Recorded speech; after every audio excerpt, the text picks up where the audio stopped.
What's up? What's up? What's up, everybody? It's your girl Marisha LaShay, and welcome to another episode of The Breakfast Show with Marisha LaShay. It is so good to be here before you guys. Here as season 5 continue under the sound of my voice, I am so glad to be before you guys.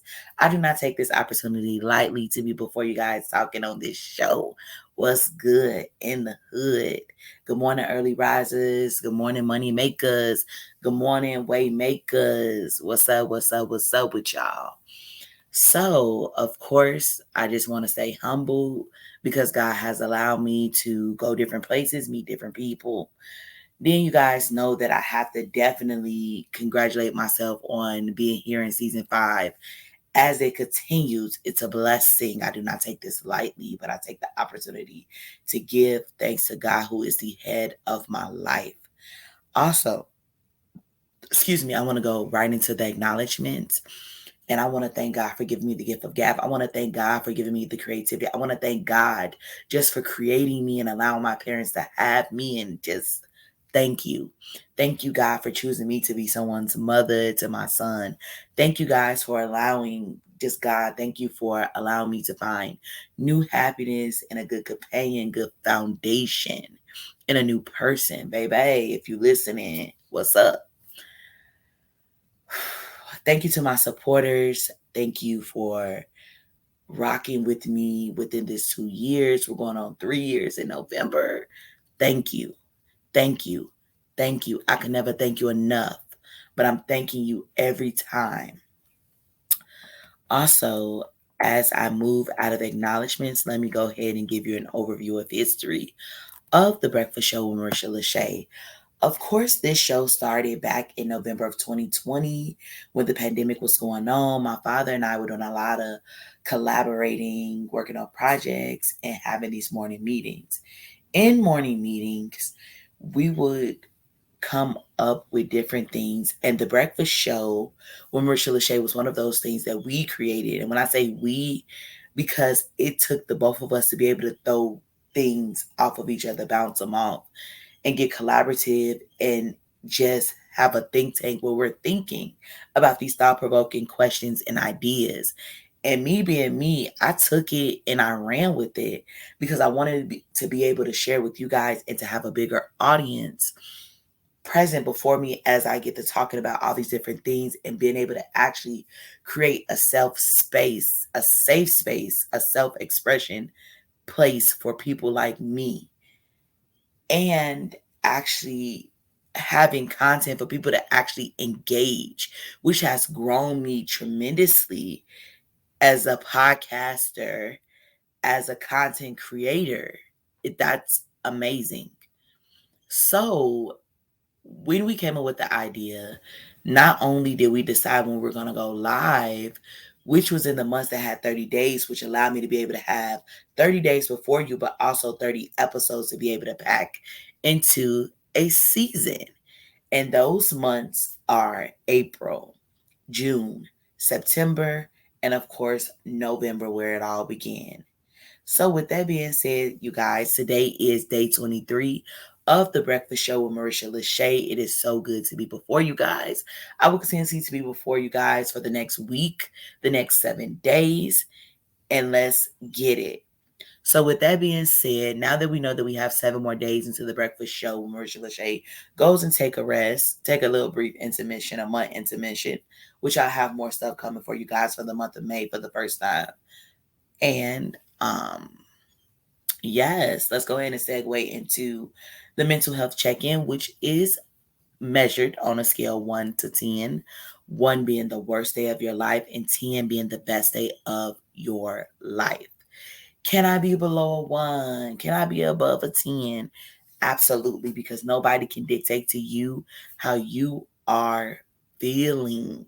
These are your feelings on how you feel in the morning. For me, when I ultimately woke up this morning, honey, because I was dragged out of my sleep. My intentions was to sleep in a little bit more today and to do a later session. But I'm fine. I have joy in my heart. And if I had to measure how fine I was as it relates to my mental, I'm gonna go a 10. I'm definitely a good 10. A good 10. A solid 10. Pretty relaxed. Pretty in my happy place.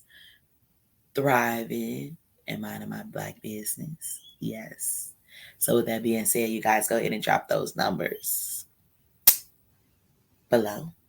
If you're on YouTube, hit me up. Facebook, hit those numbers below in the comment section. And if you're on Instagram,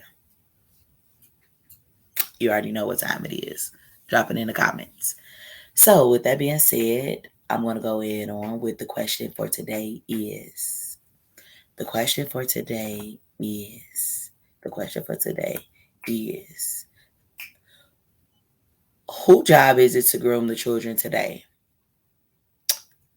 Whose job is it to groom the children of today? Is it the teacher's job or is it the parent job? Who you going for, team parent or team teacher? So as I get into this topic, I want to go ahead and share a couple statistics regarding teachers and parents. So I'm going to start with the teachers first. Yeah. Statistics on teachers' influence. Here are 5 statistics. Statistics number 1. Teachers are the most influential factors in students' academic success. According to the research by the National Education Association, NEA, teachers are the single most important factor in a student's academic performance, accounting for about 30% of the total impact on student achievement. Second, statistics. Teachers have a significant impact on student motivation. A study by the University of Wisconsin-Madison found that teachers who create a positive learning environment and provide students with engaging and challenging tasks can increase student motivation by as much as 30%. Third, teachers are role models for their students. A survey by the National Center for Education Statistics, NCES, found that students have often viewed their teachers as role models and are influenced by their behavior both inside and outside of the classroom. 4, teacher-student relationships are critical to student success. A study by the University of California, Los Angeles, UCLA, found that positive teacher-student relationships can have a significant impact on student engagement, academic achievement, and even future success in college and the workforce. And last but not least, for the final statistic regarding teachers, teachers can have a lasting impact on their students' lives regarding academically what they see. A survey by the Bill and Melinda Gates Foundation found that 83% of adults believe that they can identify a specific teacher who had a significant positive impact on their life. And 68% said that they still think about that teacher today. And I think that that's currently true because I can name a couple on my hands that have really did something and sparked something in my life. Shout out to the Miss Murrays out there. Shout out to Joyce Ingram's out there. Shout out to Mr. Carter, rest in peace. Mrs. Ellis, who was one of my elementary school principals. Her rig game was foolish, okay? Foolish. Shout out to y'all. Mrs. Fields, I know people couldn't fool with her because they said that she looked like a man. But hey, I don't care about that. She was sharp. She was wrong. She did her daggone thing. She was a leader. All right. So we talked about the teachers.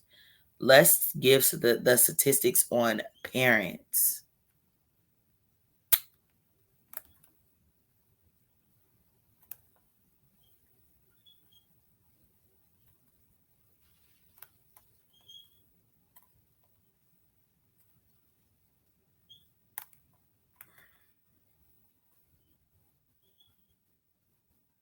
So, number 1, as it relates to parents, parenting style and behavior can significantly impact a child's emotional and social development. Studies have shown that children raised by warm, responsive, and supportive parents have better outcomes in terms of academic achievement, mental health, and behavior compared to those raised by parents who are harsh, neglectful, or overly controlling.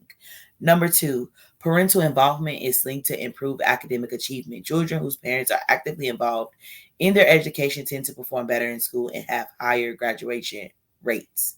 Number 3, parental influence is not limited to childhood. Even as adults, children continue to be influenced by their parents' attitudes and behaviors. Studies have shown that parents can impact their child's career choices, financial behaviors, and even their own parenting styles. 4, family income and social economic status can play a role in parental influence. Children from higher income families tend to have more resources and opportunities, which can positively impact their outcomes. However, research has shown that parental involvement and support can negate the negative effects of low income on children's development. Parental influence is a complex of multifaceted issues with many factors at play. However, research consistently shows that parents can have a significant impact on their children's life, both in childhood and throughout adulthood. So, as you guys are seeing that the teacher role, based on the statistics, what's happening, and based on the statistics regarding parents, you seeing what's happening. So let's jump right on in as it relates to whose job is it to groom. So 10 ways teachers molding a child. 1, setting an example. Teachers are role models for their students. They must set a good example by displaying good manners, kindness, and respect for others. 2, encouraging creativity. Teachers can encourage their students to be creative by providing them with opportunities to explore different forms of art, music, and literature. 3, providing a safe learning environment. Teachers must create a safe and comfortable learning environment where students feel valued, respected, and supported. 4, promoting independence. Teachers can promote independence in their students by allowing them to take ownership of their learning and giving them the freedom to explore their interests. 5, fostering a love of learning. Teachers should encourage their students to love learning by making the classroom fun and engaging and by helping students understand the relevance of what they are learning. 6, developing critical thinking skills. Teachers can help their students develop critical thinking skills by asking thought provoking questions, challenging assumptions, and encouraging students to analyze information. 7, encouraging empathy and kindness. Teachers can encourage empathy and kindness by modeling these qualities and by providing opportunities for students to practice them in the classroom and in the community. 8, providing constructive feedback. Teachers must provide constructive feedback that helps students understand that strength and areas for improvement, empowers them to take ownership of their learning. 9, supporting students' social and emotional needs. Teachers must recognize and support students' social and emotional needs by providing a safe space for students to express their feelings and by connecting students with the appropriate resources when necessary. And 10, encouraging community involvement. Teachers can encourage community involvement by involving students in community service projects, promoting civil engagement, and helping students understanding the importance of giving back to their communities. Now, let's talk about 10 specific ways parents mold their children. 1, providing a stable and nurturing home environment. Parents who create a stable and nurturing home environment can provide their children with a strong foundation for their development. 2, setting boundaries. By setting appropriate limits and boundaries, helps parents help their children learn about responsibility, accountability, and self-control. 3, encouraging independence, allowing children to explore their world and take age appropriate risks helps develop their independence and self confidence. 4, providing guidance and mentorship. Parents who serve as a positive role model and provide guidance and mentorship help their children develop strong values and belief. 5, teaching life skills. Parents who teach their children practical skills such as cooking, cleaning, and budgeting prepare them for independent living. 6, instilling values. Parents who teach their children values such as honesty, respect, and empathy help them become well-rounded individuals who could contribute positively to society. 7, encouraging creativity. Parents who encourage their children to explore their creativity and express themselves through art, music, or writing help foster their child's unique talents and passions. 8, promoting physical health. Parents who prioritize their children's physical health by encouraging them to eating habits and regular exercise help their children develop lifelong habits that will benefit them in the long run. 9, providing emotional support. Parents who provide emotional support and validation help their children develop a healthy sense of self-esteem and emotional regulation. And last but not least, number 10, fostering social skills. Parents who encourage their children to develop social skills such as communication, cooperation, and conflict resolution help prepare them for success in social settings. Okay, so we've heard the side of the teacher as it relates to the 10 specific things that teachers do to mold children as well as the parents. Now I want to go ahead and bridge the gap for both. Who has the primary responsibility to mold the overall child, the parent or the teacher? Both of you guys are involved, okay? And here's why. Both parents and teachers have important roles to play in molding a child's overall development. However, parents are usually the primary caregivers. Do you hear me? So, parents, if you are the primary caregiver, you play a crucial role in the child's formative years. They're responsible for providing basic needs, nurturing, love, and guidance to your children, to their children, to your children, to their children. They laid the foundation for the child's personality, attitudes, and values. On the other hand, me being a parent and an educator, now I'm talking to my educated side, have a significant impact on a child's intellectual, social, and emotional development. They provide formal education, teach essential life skills, and expose children to diverse experiences and perspective.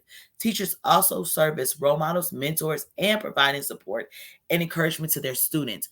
Ultimately, the responsibility of a child's overall development lies within both the parents and the teachers. They must work together to provide a nurturing and supportive environment for children to grow and to thrive. By collaborating and communicating effectively, parents and teachers can create a cohesive and comprehensive approach to a child's development, ensuring that they receive the support, guidance, and education they need to reach their full potential. Do you hear me?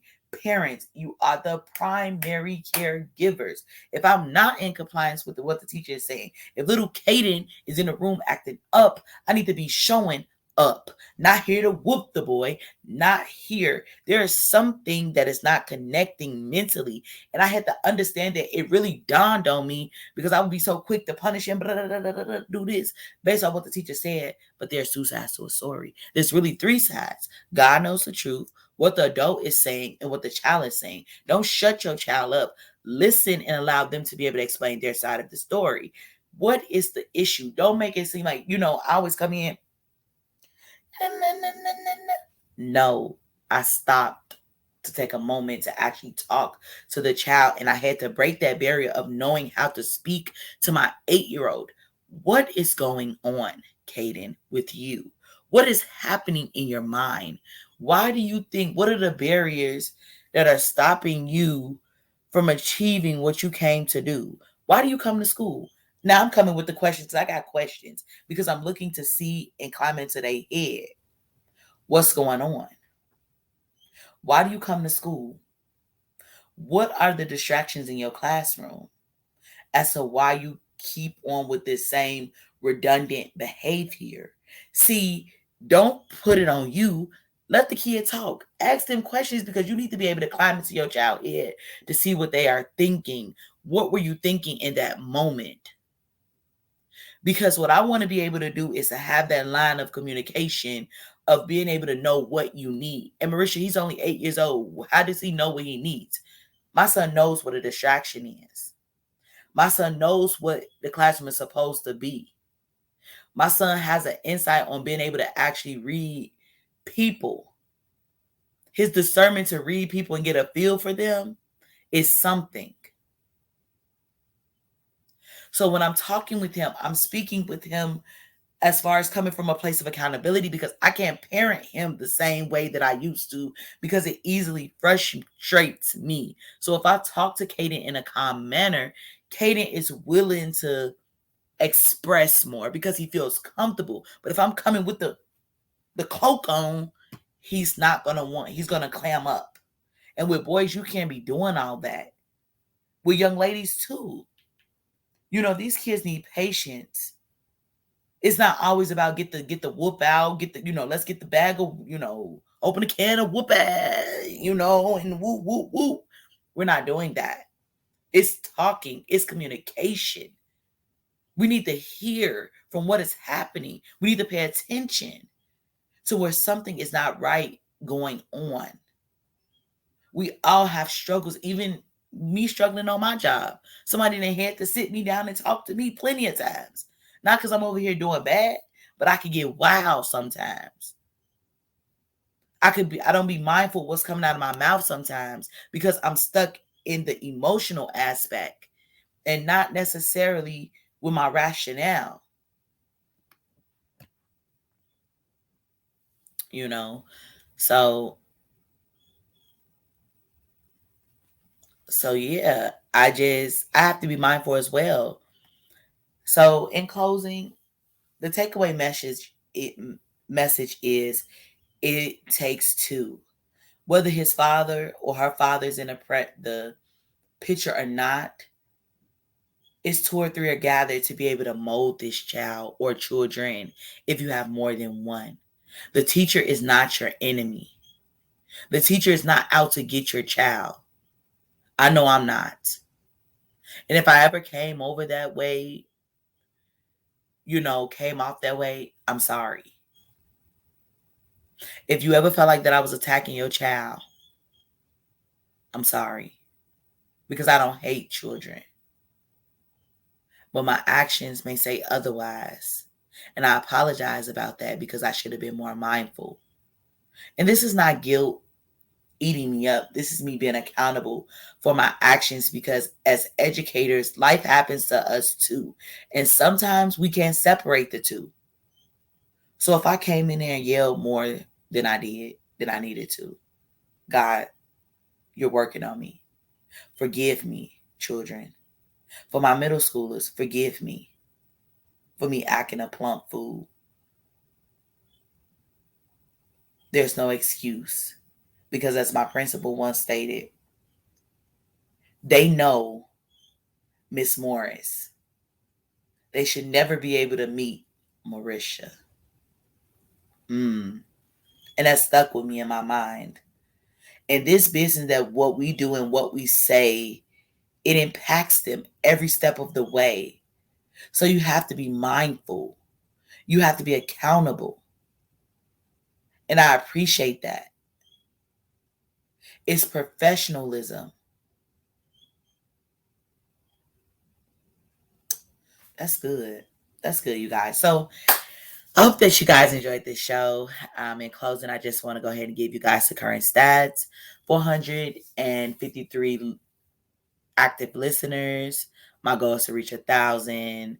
Currently at 12 countries, ready to take down 183 more. And I'm currently on 10 platforms. So, yes, your girl is working. Got some more stuff coming to you guys soon. Subscriptions, another podcast coming, but it won't be me.